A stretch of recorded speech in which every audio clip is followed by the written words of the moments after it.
Welcome to Catscast, a bi-weekly podcast delivering interviews, arts, culture, and history from New York's Catskill Mountains.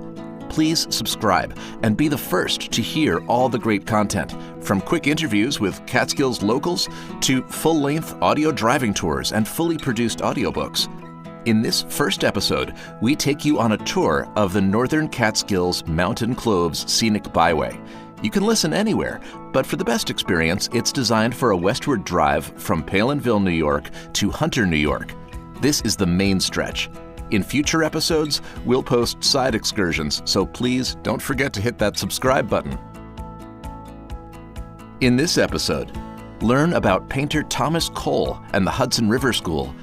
Then we'll delve into the cottage communities of the late 1800s with a current Twilight Park resident. From there, we speak with a New York State forester on the history of the Catskill Park.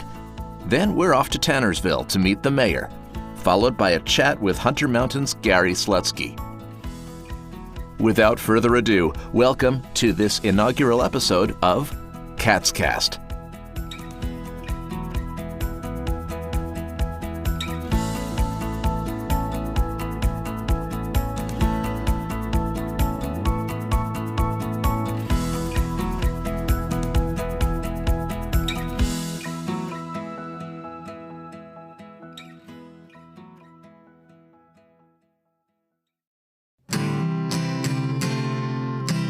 Welcome to the Mountain Cloves Scenic Byway, bisecting the Northern Catskills and featuring stunning mountain scenery, historic towns, amazing restaurants, and an array of recreational and cultural offerings. This audio tour runs west from Palenville to Hunter, with plenty of offshoots along the way.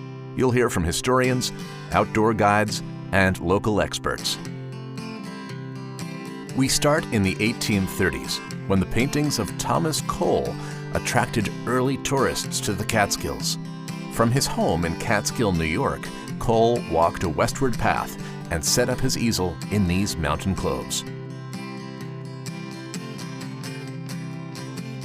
We are open year-round, and you can see his home, his two studios. There's this beautiful barn-like building where he painted in the 1830s and early 40s.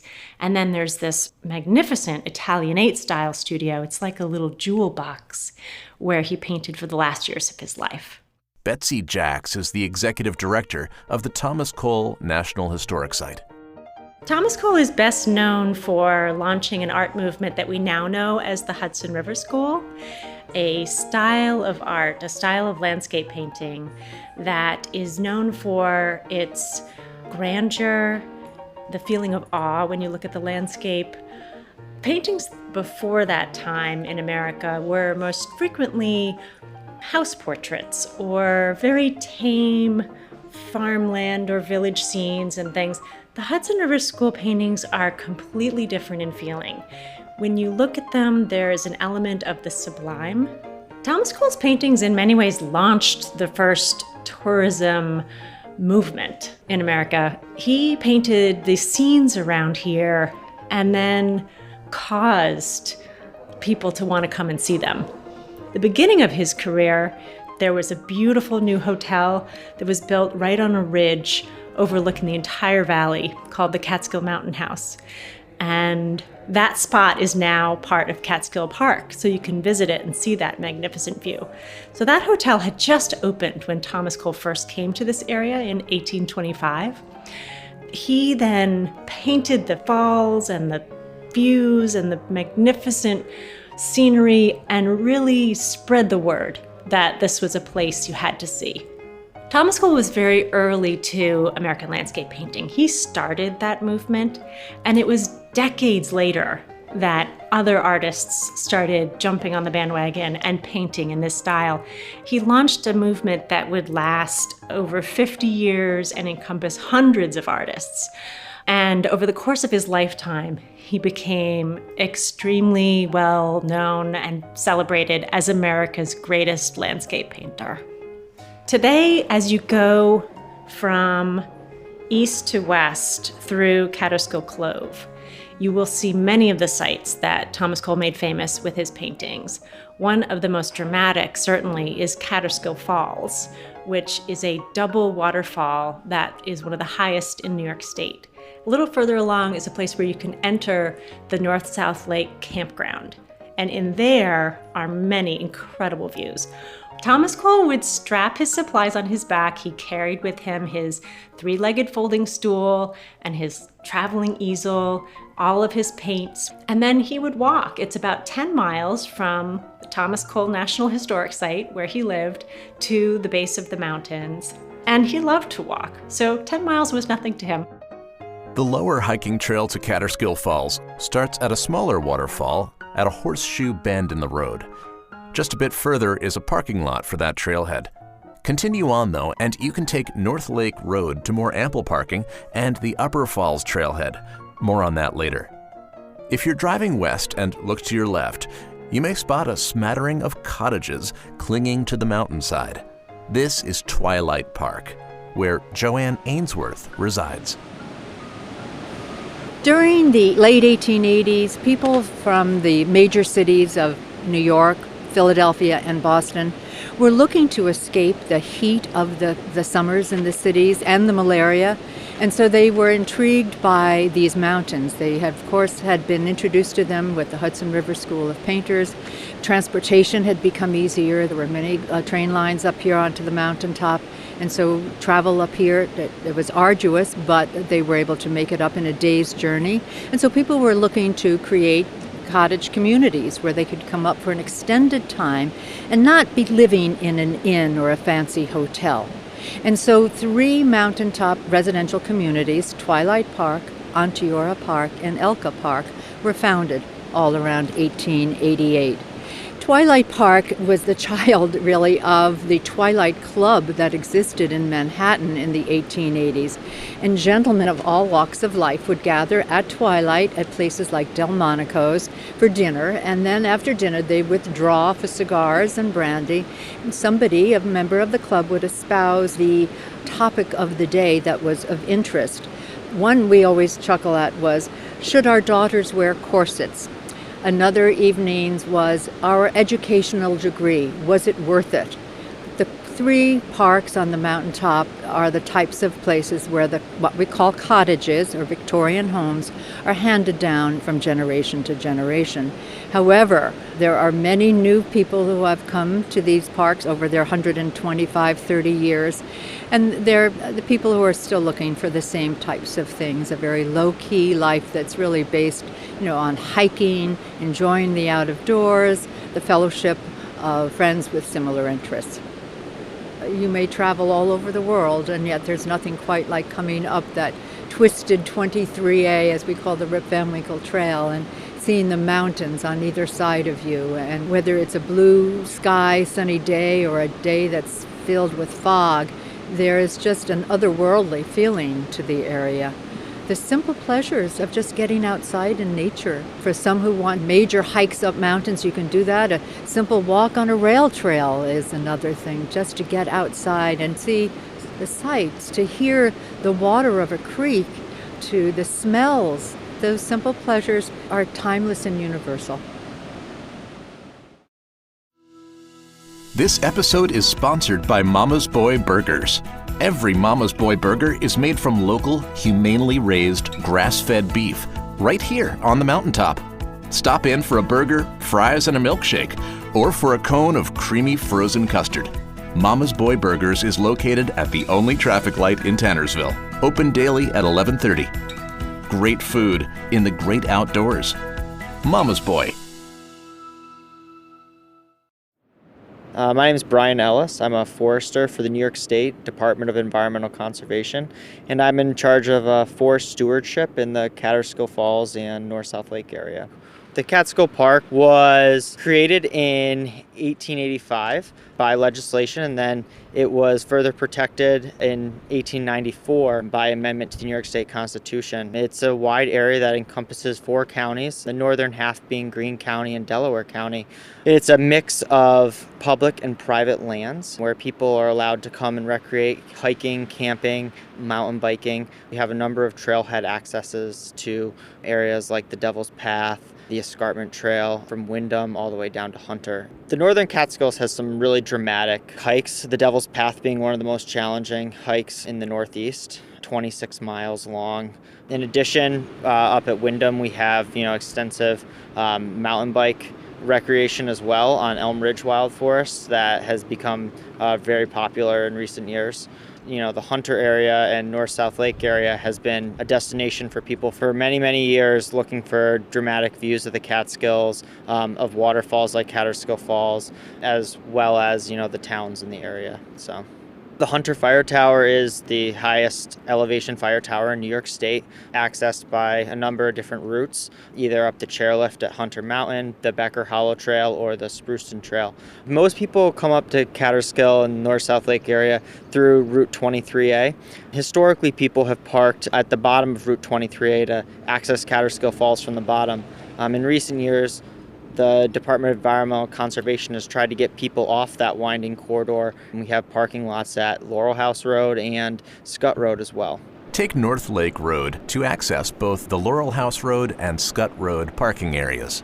So at the top of Laurel House Road, you can hike down an accessible trail that's been built that's crushed stone down to the top of the falls. It's about a quarter mile down to the falls on a winding trail that we designed in order to reduce the grade to help make it accessible for all hikers. And then you could cross over a bridge that we installed over Spruce Creek to hike down into the bottom of the falls. For new hikers, I would say they need to bring a map, proper footwear, hiking boots is really important, adequate water and food for their hike. Weather in the Catskills can change dramatically, so it's really important for people to be prepared for whatever conditions. I wouldn't rely on a cell phone as your only means of communication.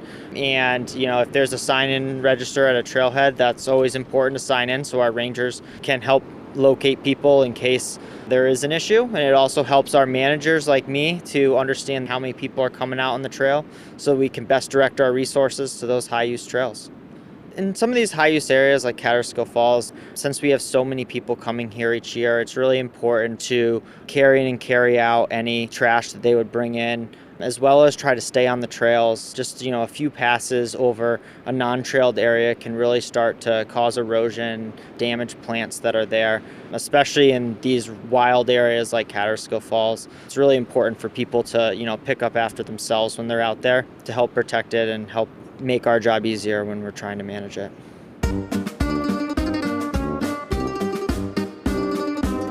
Hi, this is Dr. Lee Edward McGonigal. I'm the current mayor of Tannersville, and I have been the mayor for the past 2.5 decades.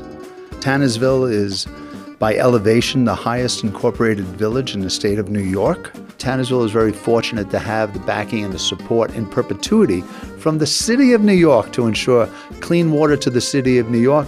It's been a fabulous vacation retreat for well over 120 years. I've been fortunate enough to live here for 40 years and have operated one of the last Italian resorts, the Villa Vasilla Hotel, a family-owned resort now 4 generations. It started in 1964.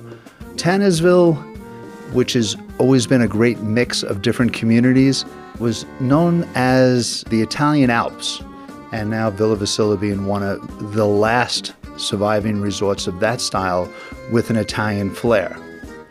Of course, all that was mixed in with a fabulous ski industry that was developed in early 1960s, and Tannersville is really in the heart of the town of Hunter. 23A passes right through it. So it's always been the gateway and the welcoming to skiers, to hikers, to writers, to musicians. All types of people have found Tannersville and this area as a perfect retreat for that type of inspiration and development.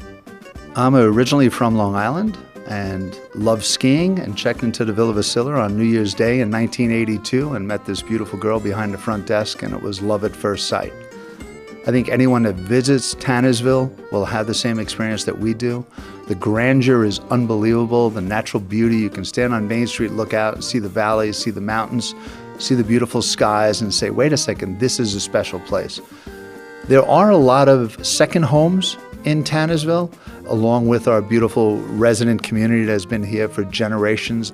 We have a brand new organic farm operating year-round with 2 greenhouses right on Main Street in Tannersville, right next to our middle high school, in conjunction with the library called the Mountaintop Library, which is a beautiful facility. They offer diverse programming for children and adults, and I think if anyone passing through should stop and see this fabulous library. There's a bunch of restaurants now that vary in diversity, from Mexican cuisine to fine cheeses to cool breakfast places. We have barbecue. We have a choice of what I would call very high-end quality eateries for anyone's palate. La Doria Ristorante, located at Villa Vasilla, is open to the public all the time. It's also available, of course, to our own hotel guests. It's influenced by a northern Italian cuisine. The original Vasilla family came from Trieste region, and I am the current head chef at the Villa Vasilla. I'm very excited to keep that tradition going.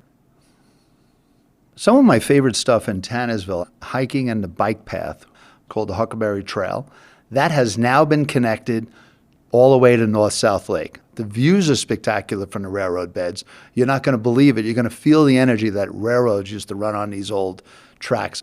And it's flat, so it's easy for any fitness level. If you want to go fast, you want to just truck along. If you want to bring children, it is just something that shouldn't be missed. You pick it up right at the village of Rip Van Winkle Lake in Tannersville, and there'll be other signage right off 23A where there are going to be other head starts to get on this bike path. I really enjoy sitting on my back deck and looking at the beautiful skies. And then I love going into my local library. There's Peace Village, there's meditation, there's yoga. There's a lot of things that I enjoy exploring for my own well-being in here. So I try to live the lifestyle that I'm trying to attract other people to come to this community.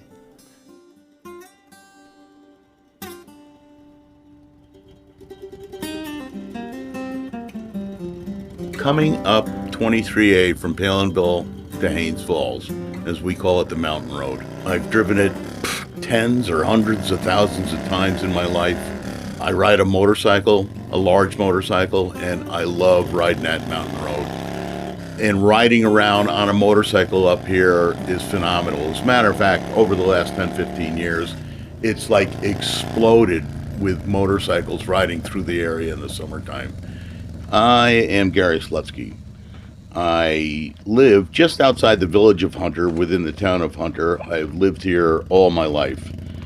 Born in Kingston, so I was only away for a couple of days, those first few days. But I've been back here ever since. I've worked here at Hunter Mountain and mainly in construction, in a family construction company all throughout the Northeast. It seemed like I knew everybody in the village. And all the elders, if they were over a certain age, it seemed like we always called them aunt or uncle. The village of Hunter settled at the end of the 1700s, the 18th century. The bark of hemlock trees held tannic acid, a key ingredient for the tanning of hides into leather. In about 1819, Colonel William Edwards built a tannery. Edwards Tannery grew to be the largest cover tannery in the world. The village, known then as Edwardsville, grew as well. In time, the slopes of the mountains lay bare. By mid-19th century, the tannery closed and Edwardsville was renamed Hunter. The cleared land became farmland and livestock grazing fields. Tourism started with the coming of boarding houses and hotels. Railroads came, and by 1882, you could take a train from the New York City area right to the village of Hunter. In the mid-1950s, a group of businessmen began to meet and discuss what could be done in the winters to attract new tourists. The men decided on skiing. Two brothers stepped up and decided to create a ski area. They brought in investors and advertised in the New York City papers looking for a management team. Jimmy Hammerstein, son of Oscar Hammerstein of Rogers and Hammerstein fame, formed Hunter Mountain Development Corp. Izzy and Orville Slutzky owned large tracts of land on Hunter Mountain on the Colonel's Chair section. They were also very successful heavy construction contractors based in Hunter. Their proposal was to develop Hunter Mountain Ski Bowl, cutting slopes and trails, installing lifts and snowmaking, and have Hammerstein's group manage and operate the ski area. Hunter Mountain Ski Bowl opened in December of 1959 with one chairlift and 2 rope tows. The following season brought a double chair to the summit of Colonel's Chair and more terrain. By February of 1962, Hammerstein's group had paid the Slutzky brothers next to nothing, and the Slutzkys took over the operation. Over the next 6 decades, Hunter Mountain Ski Bowl thrived. Weekend homes and hotels, motels, restaurants, and bars also opened to serve the tens of thousands of skiers who came to the village of Hunter and the town. My uncle ran the construction company, which they started in 1939, and my father was always out in the field running the jobs, superintendent of a job. He became the manager, and he became highly skilled, highly respected in the industry for what he had done. If you're a skier, you'd look at that mountain and say, geez, that's really not a mountain for building a ski area, because so much of it had to be blasted out, whereas some mountains, they just have the natural terrain. Hunter Mountain did not have it. So it was a lot of work to make the mountain what it was. And in the late 70s, we used to have crowds as large as 8,500 to 9,000 people on a weekend day. A good day now is probably in the neighborhood of 6,000 to 6,500. The biggest thing we always had going for us was our proximity to the New York City area, the whole region, the metropolitan region. 2.5 hours away. That's half the time that it is to get to Vermont. Plus, the beauty of the area. As a kid, at 11 years old, I ran a store, little snack shop at the top of the chairlift in the summertime. And they claimed 5-state view. My assumption was it was New York, Vermont, New Hampshire, Massachusetts, and Connecticut. In those days, if you could see those 5 states, you could see them because of the clearness of the air, the blue sky. People come up here to ride bikes, to walk, to hike. You can gain access to a fire tower at the top of Hunter Mountain by taking the chairlift in the summertime to the top of Colonel's Chair and walking over. It's a much shorter distance than it would be to walk from the base. The views from the top of Hunter Mountain are phenomenal. It's the second highest mountain in the Catskills at 4,040. That's above sea level. That may change in the next few decades. Could only be 4,038.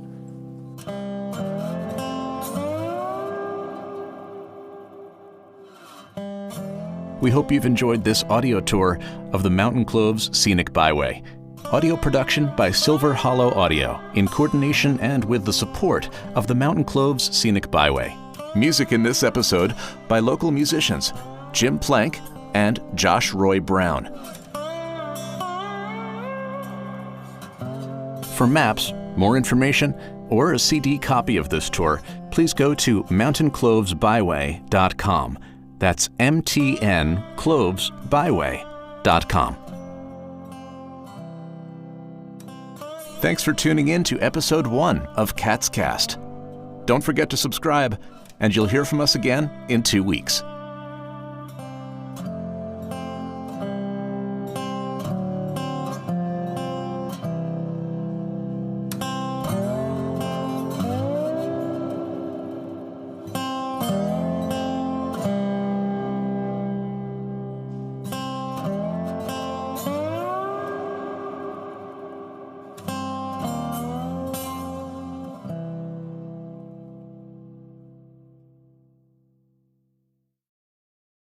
Thanks also to our sponsor, the Central Catskills Chamber of Commerce.